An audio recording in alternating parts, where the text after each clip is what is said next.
মাস এমন একটা মাস, এই মাসে বান্দা আল্লাহর কাছে যা চাইবে আল্লাহ সঙ্গে সঙ্গে তাই দিয়ে দিবে।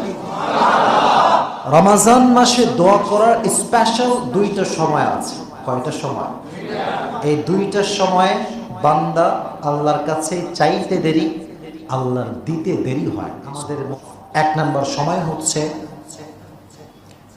একদম ঠিক যখন আপনি ফজরের নামাজ পড়েন তার আগের যে সময়টা, অর্থাৎ ফজরের নামাজের সময় আসার পূর্বে যেই সময়টা সাহরি খাওয়ার সময়, তাহাজ্জুদের সময়, এই সময়ে আল্লাহ তাআলা বান্দাদের ডাক শোনার জন্য আরশে আজিম থেকে প্রথম আসমানে চলে আসে। সুবহানাল্লাহ পড়ে।